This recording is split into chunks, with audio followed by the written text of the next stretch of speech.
环球大战线深入世界最前线，全球各地的观众朋友，大家好，我是叶思敏。节目开始，先欢迎来宾前资深外交官介文吉介大使。思敏好，各位朋友大家好。时事评论员王尚志尚志哥。思敏好，观众朋友大家好。资深媒体人彭华干干哥。主持人好，大家晚安。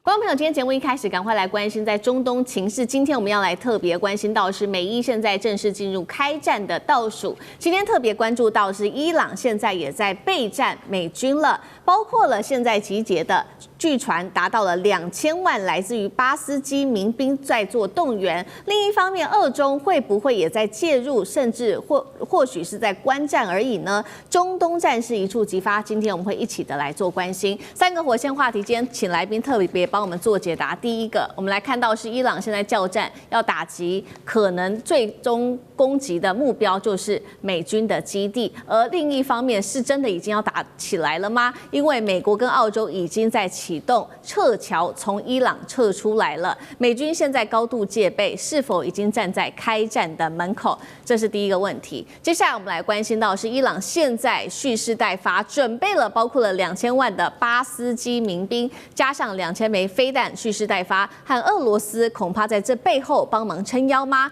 伊朗有没有能力可以打击美军跟以色列呢？最后来看到的是，如果真的不幸开战了，双方开战，那么中国跟俄罗斯的角色会是什么呢？会出手相挺吗？还是冷眼旁观？今天就这些议题，我们都会一次的来做全面的解答。赶快来看到这个是来自于伊朗的最高领袖哈米尼放话了，他在社群平台上面特别注意到是以俄语来警告华府，他说你的态度已经严重的失算了，过去美国你就因为误判受挫，未来你也将会因为错误的计划导致你再度的失利。而他这次特别使用俄语，也被专家分析说是在显示伊朗正在快速的向俄罗斯靠拢当中。另一方面，伊朗的国会议员也开始警告美国了，如果你真的敢做军事上面的干预，那么包括你在中东的基地还有船只跟人员都会成为我们伊朗攻击的目标。这是来自于议长的最新说法，他说会让美军遭遇永生难忘的教训。是不是真的已经进入开战倒数了呢？我们从几个迹象来特别做观察。首先来看到美国跟澳洲的领事馆已经开始做示警了，空域随时可能要关闭，所以呢紧急发布了撤侨令。另一方面，白宫现在也发布了一个动员式的一个贴文，大写的字母是写着说，愿上帝保佑我们的军队，愿上帝保佑美国，而我们现在才正要开始，这是第二个迹象。再来看到是五角大厦的披萨指数也现在不断的浮动，甚至是飙升当中。分析指出了，这是在美国在这中东地区的部署。他说，美军在卡达的乌代德空军基地这边已经部署了这一些先进的战机，搭配战舰，随时都会可能对伊朗地区发动空袭。而川普另外一方面，除了在军事上面喊说要介入之外，在经济上的制裁也正式的展开。他说，跟任何有伊朗商业往来的国家将会被课征25%的关税，但是这样子的一个关税也被专家嘲笑说，是不是你川普无计可施，所以只能打出关税战呢？我们也要来看到，伊朗也不是省油的灯。现在美国祭出了各种的军事武器，在做准备的同时，伊朗在军事上面的准备包括了他声称拥有2000万的民兵正在动员，这个是巴斯基准军事组织，准备要来镇压这些抗议的群众，并且把这个矛头也对准了美国跟以色列。另外还准备了2000枚的飞弹。还有就是伊朗的国防部说啊，不只是他们自己内部有足够的武器，甚至现在还传出有量能可以做出口。他说，接下来其他的国家可以透过加密货币来跟他们买武器，而可以买伊朗的武器，包括了伊朗的导弹、伊朗的无人机，还有它的战舰，还有短程防空系统等等。而俄罗斯在这几天也被发现，他不断的往来德黑兰，是否在暗中援助伊朗呢？被拍到他的运输机不断的在这个德黑兰的附近，被猜测可能就是在提供军事的援助，或者是为最高领袖在撤离上面来做准备吗？我们今天看到伊朗不管在军事、经济、外交上面都已经开始做准备了，而美国另外一方面，除了动武可能接下来的动武之外，制裁也在进行当中。所以节目一开始要特别请教干哥了，伊朗这个快速的动员，还有包括它的军事武器都准备好了，还透过俄罗斯取得一些技术，代表它已经准备要对美以正式的发动攻击了吗？如果战争真的爆发，中东地区的安全会如何发展？伊朗真的有能力打败美国跟以色列吗？干哥怎么看？好，伊朗跟委内瑞拉情况完全不一样，你没有办法斩首，你也没有办法活捉那个哈米尼。为什么？因为他们是一个封闭的世界，也就是说，他们是一个坦白讲，这个回教国家、伊斯兰国家，他们的那个防卫跟他们的一个保密的系统其实是蛮健全的。所以说，你如果美军或者 CIA 他们要得到先期的情报跟资料的建立的话，老实讲一句都蛮片段的。所以这次我觉得川普在下手之前，他要考虑再三。去年6月他用 B2 轰炸机解决了一些伊斯法罕的那个地下核设施，那是用空中武力做得到。但现在你遇到的是伊朗的情势动乱，它已经衍生成为全国性的暴动。根据国际人权组织的看法他们的统计数字说，可能死亡人数已经上千了。但是我们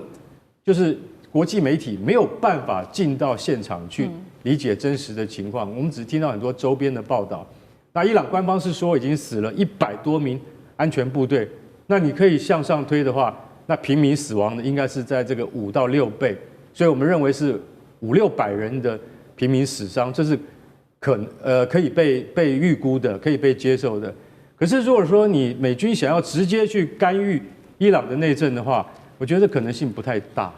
不太大。为什么？因为那个就必须是要出动正规部队才有办法做到。好，那我们现在来看，有人说美国在波斯湾、在中东当地现在没有航空母舰怎么办？不要多虑没有航空母舰，我们还有这个 B1 轰炸机跟 B2 轰炸机，再来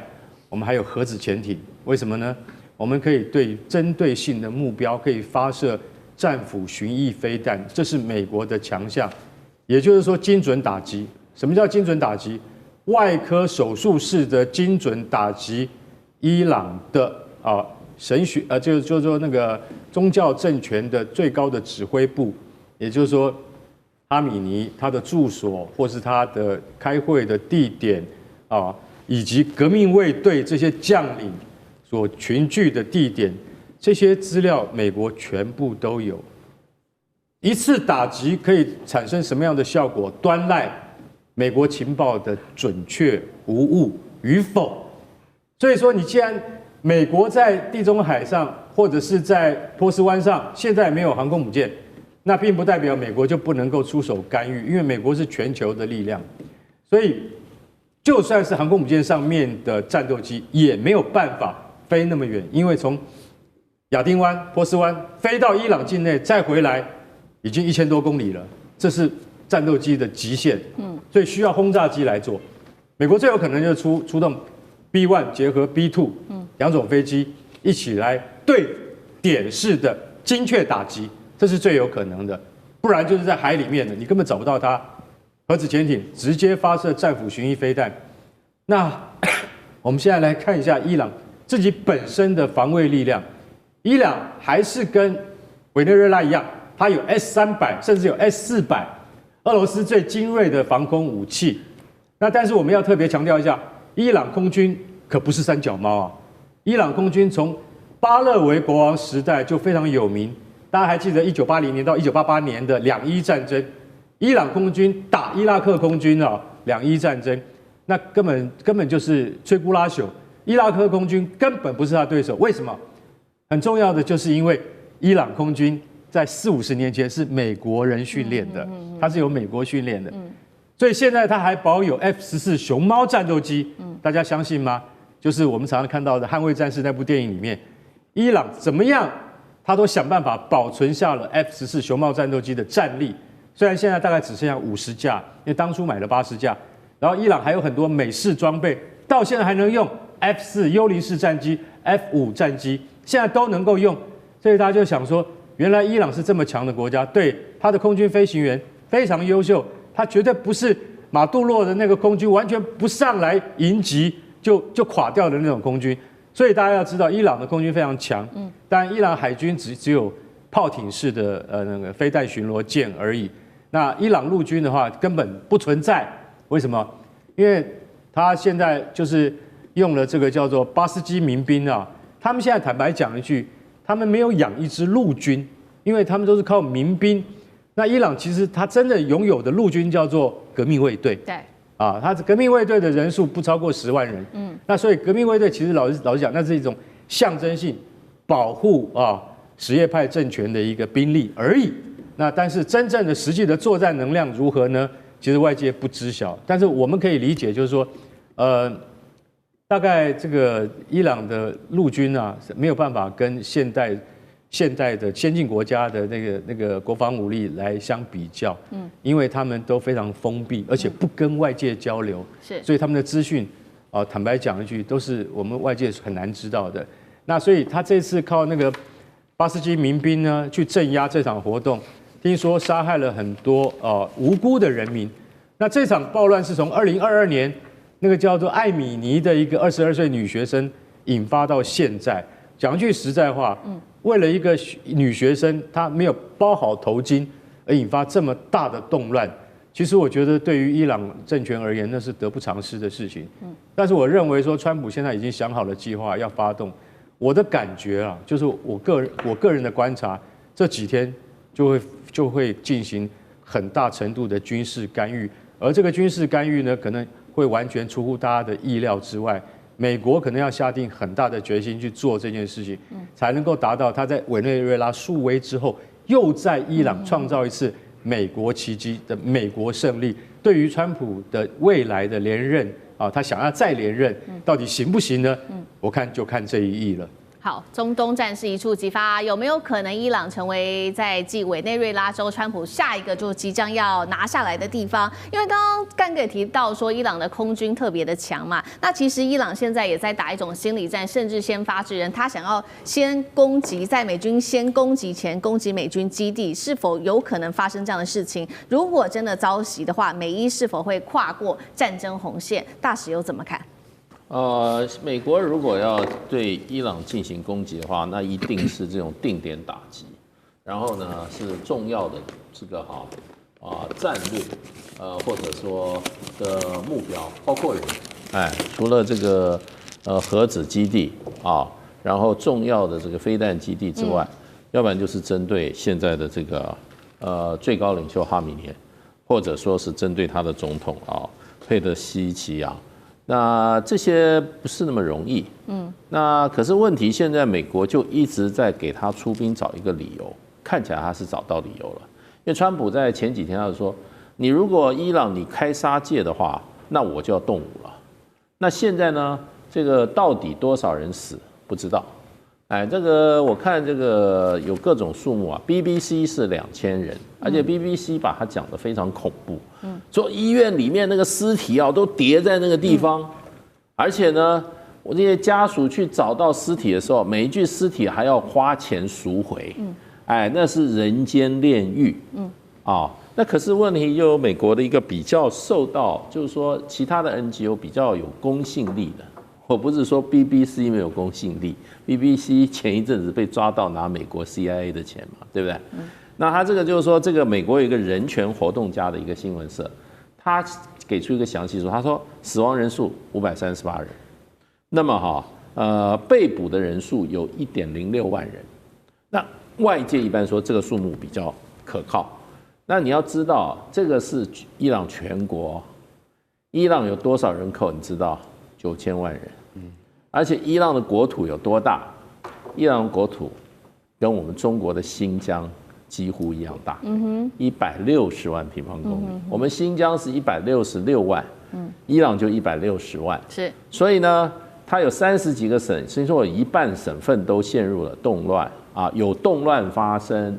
那可是呢，德黑兰最近有人住在德黑兰的这些外国的侨民。现在发回来的消息就是说，超商、银行、政府部门正常营运，然后呢，基本生活物资供应稳定，没有大规模抢购的情况。那我也看到大陆这个相关媒体报了德黑兰的街头，还是上班时间街上都是车子？所以一个国家发生动乱，你可以找到点，因为西方的媒体拍出来很多大规模的抗议啊，纵火啊，爆炸啊，对不对？然后拿这个巴勒维时期的国旗拿出来，对，然后还有这个伊朗的国民军，2个国民军把这个巴勒维的国旗在地铁车站展出来，这些在西方的媒体里面，哇，广泛疯传。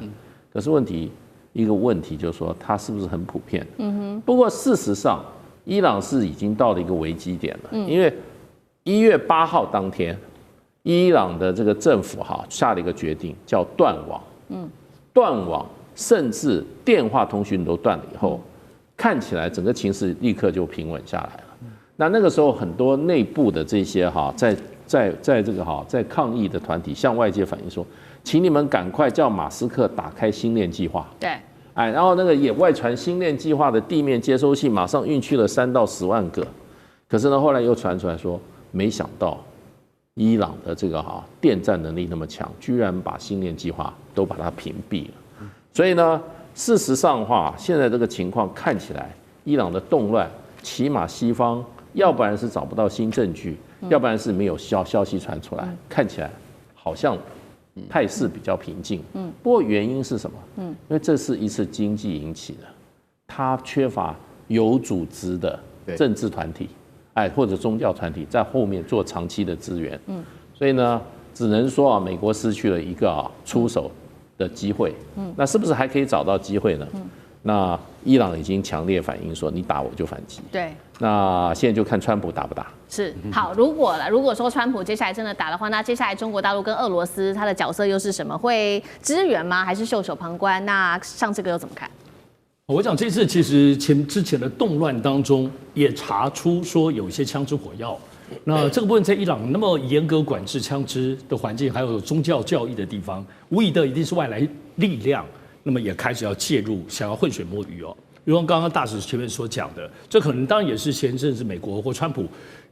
表达他要对伊朗动武，如果不是内部动乱的话，单单就先前以色列跟伊朗之间、跟美国之间的这个军事性的部分东西，其实恐怕不见得是有很好的机会。所以我们看，其实这次确实在伊朗历来说是一个巨大的空前危机哦。那到底能不能怎样？到底会不会整个伊朗崩解？当然，在欧美的媒体里头都在看谁，哇，你要崩解掉了。但是现在看起来，伊朗还是有透过刚刚前面所提到的这些技术性，因为所有的这些的混乱都是扩散。所以，当你网络真的一断了之后，你根本就不知道别人在干嘛，你连自己的同路人你可能都没有办法联系上，所以这确实是釜底抽薪的这一招。不过，我们还是看到说，这个东西你说能够解决吗？我不认为，因为要知道这次的动乱它太深沉了。它是从民生最核心的东西，因为被制裁太多年了，伊朗的社会里头，它的货币贬值到难以想象，所有的东西贵得离谱。他们现在讲说，普遍来讲，一般吃肉的部分，从每个礼拜可以吃2次到每个月吃2次。